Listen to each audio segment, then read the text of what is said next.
Hi, it's Steve. Today we'd like to show you how to replace a counterbalance spring on your direct drive washer.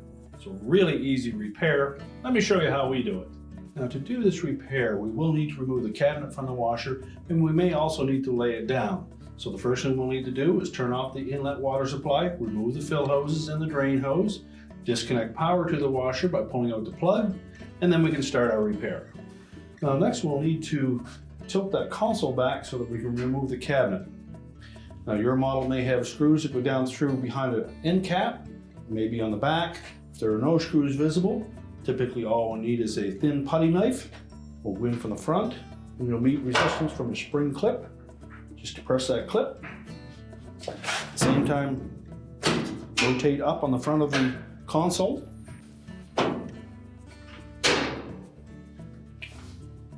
Now all we need to do is rotate that console backwards, and it will support itself. Next, we'll disconnect the lid switch harness, release the locking tab, pull the harness away.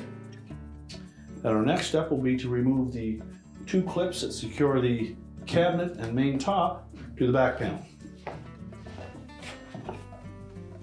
So just take a flat blade screwdriver, go down through the opening at the front of that clip. The screwdriver will fit into a little channel.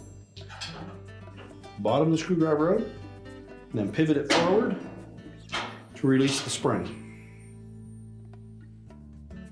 Basically putting our screwdriver in there and releasing that clip where it hooks onto the cabinet on this edge.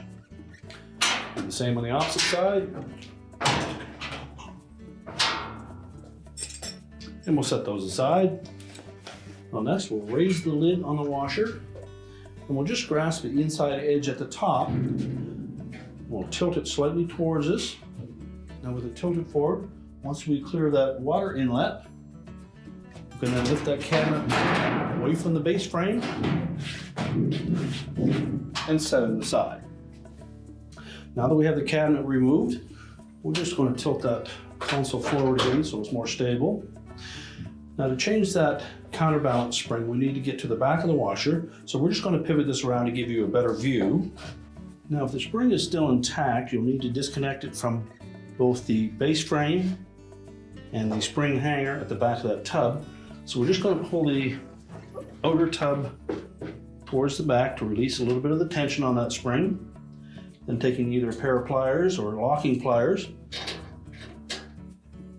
stretch the spring and release it from the opening on the base frame.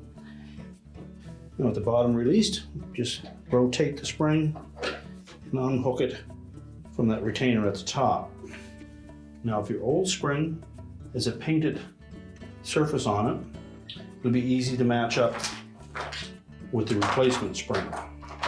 If the spring is broken, missing, or rusted and there is no color showing on it, you'll need to check the drive motor plate to determine which spring to use. If the label on the motor has blue stripes on it, we would use the blue striped spring.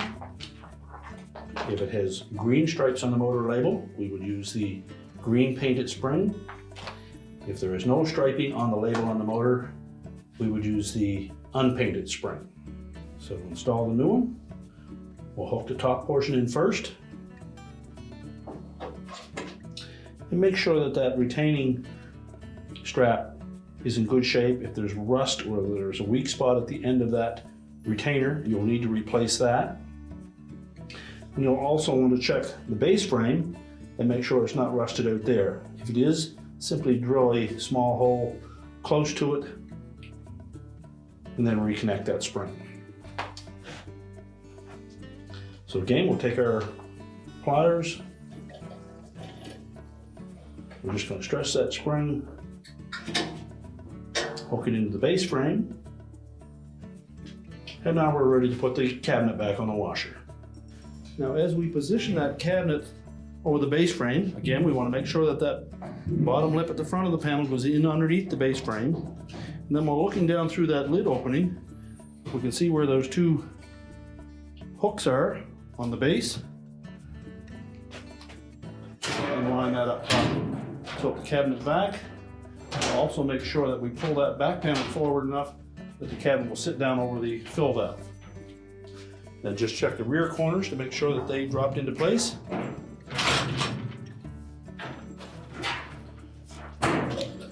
Now just make sure that none of the harness or air dome tube are pinched. We'll take our mounting brackets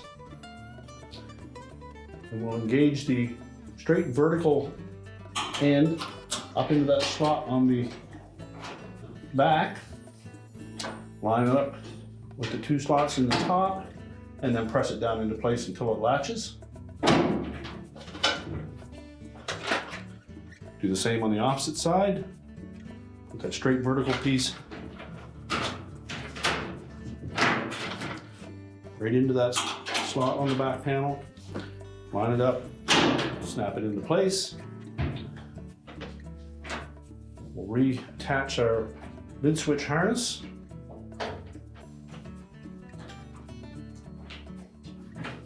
Make sure that locking tab engages.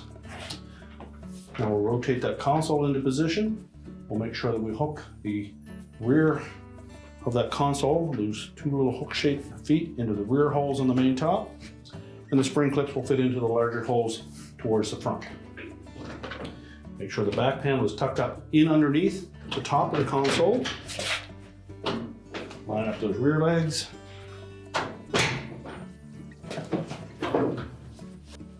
And then press it down into place.